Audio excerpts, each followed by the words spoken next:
अभिनंदन। कल हम लोगों ने एक बहुत अच्छी कहानी पढ़ी थी, कंट के नैव कंटकम, अर्थात कांटे को कांटे से ही निकाला जा सकता है। और इस कहानी को सुनाते हुए मैंने आपको समझाया था कि इससे संबंधित कहानियाँ जैसे जैसे को तैसा या अन्य इस शीर्षक से संबंधित कहानियाँ हम और भी पढ़ेंगे। एक कहानियों की पुस्तक है विष्णु शर्मा द्वारा रचित पंचतंत्र, जिसमें इस तरह की नैतिक मूल्यों से संबंधित बहुत सी कहानियां हमें पढ़ने को मिलती हैं। और यह कहानी भी उन्हीं में से एक है। और मैं आप लोगों को सजेस्ट करूंगी, आप लोगों को ये सलाह दूंगी कि आप उस पंचतंत्र पुस्तक को अवश्य पढ़ें। वह पुस्तक न केवल कहानियों का एक अनूठा संग्रह है, बल्कि उन कहानियों को पढ़कर केवल आपका मनोरंजन ही नहीं होता, अपितु आपके अंदर नैतिक मूल्यों को जानने के बाद जो भावनाएं उत्पन्न होती हैं वो आपके व्यक्तित्व को में और निखार लेकर आती हैं। तो जब भी आपको मौका मिले और ये जो वातावरण आजकल चल रहा है इसके पश्चात आपको पुस्तकें खरीदने का मौका मिले तो आप उस पंचतंत्र को अवश्य पढ़ें। इसके अलावा वह आपके मोबाइल पर भी उपलब्ध है, आप वहां से भी उसे डाउनलोड करके पढ़ सकते हैं। प्रतिदिन की एक कहानी भी अगर आप पढ़ें तो न केवल मनोरंजन होगा, आपकी पठन कला में सुधार आएगा और आप नए नए तरीकों से, नए नए परेशानियों से मुक्त होकर और अच्छे जीवन की ओर अग्रसर होंगे। तो आइए अपने विषय की ओर आते हैं। हमारे पाठ्य पुस्तक रुचिरा का 5वां पाठ, पंचम पाठ, कंट के नैव कंटकम, कांटे को कांटे से ही निकाला जा सकता है। इसके अंतर्गत हम आज इस पाठ का संस्कृत से हिंदी अनुवाद पढ़ेंगे। हम इस कहानी को समझ चुके हैं, इसका सार हमें पता है कि इस कहानी में क्या क्या क्या घटित होता है। तो अब आप अपनी पुस्तक में देखें या इन शब्दों को देखें और समझने का प्रयत्न करें। आसीत कश्चित चंचलो नाम व्याधः। आसीत कहते हैं था, कि किसी समय चंचल नाम का एक व्याध अर्थात शिकारी था। चंचल नाम का कोई शिकारी था। कश्चित कहते हैं कोई, आसीत था चंचल नाम, और व्याध कहते हैं शिकारी। चंचल नाम का कोई शिकारी था। पक्षी मृग आदि नाम ग्रहेण सह स्वीयाम जीविकाम निर्वाहयति। कि पक्षी मृग आदि को ग्रहण कहते हैं पकड़ने से, पक्षी मृग आदि को ग्रहण करने से वह स्वीयाम अपनी जीविका का निर्वाहन करता था। कि वह जो है पशु पक्षियों को पकड़कर अपनी आजीविका चलाता था। एकदा सह वने जालम विस्तीर्य गृहम आगतवान। एकदा एक बार वह वन में जाल विस्तीर्य बिछाकर गृहम आगतवान घर आ गया। एक बार वह वन में जाल बिछाकर गृहम घर आ गया। अन्यस्मिन् दिवसे प्रातः काले यदा चंचलः वनम गतवान।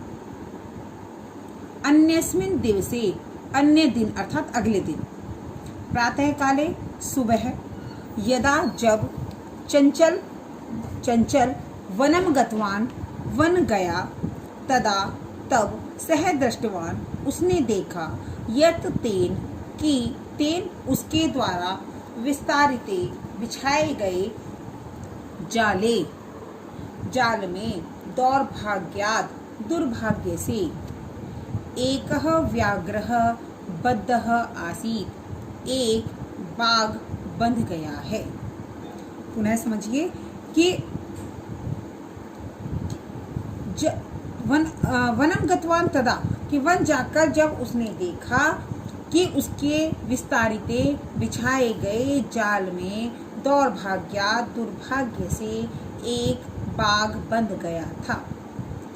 सो अचिंत्यत, उसने सोचा, व्याघ्र मां खादिष्यति अतएव पलायनम करणीय, कि बाघ मुझे खा लेगा। खादिष्यति भविष्यति काल आ गया, देखिए यहाँ। तो हम क्या कहेंगे, खाएगा, कि बाघ मुझे खा लेगा, अतएव इसलिए पलायनम करणीयम, भाग जाना चाहिए, कि बाघ मुझे खा लेगा इसलिए भाग जाना चाहिए। व्याघ्रः न्यवेदयत्, बाघ ने निवेदन किया, भो मानव, अरे मानव, कल्याण भवतु ते, तुम्हारा कल्याण हो, यदि त्वं माम मोचिष्यसि, यदि तुम मुझे मुक्त कर दोगे, तहि अहम त्वाम न हानिष्यामि, तो मैं तुम्हें हानि नहीं पहुंचाऊंगा।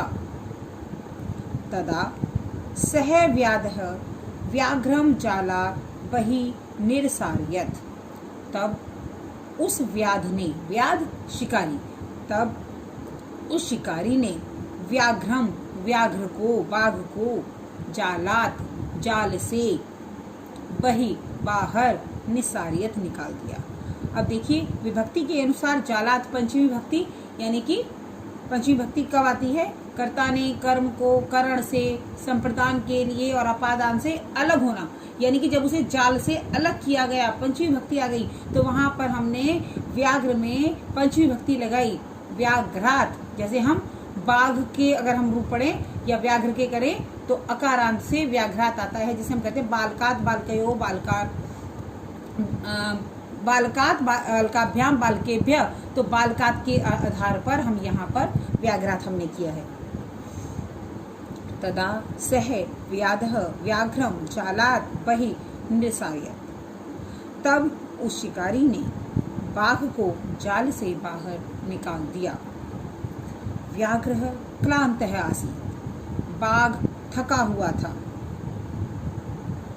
सो एवदत्, इसलिए बोला, भो मानव, अरे मानव, पिपासु अहम, प्यासा हूँ मैं प्यासा हूँ, अहम मैं, पिपासु प्यासा, मैं प्यासा हूँ।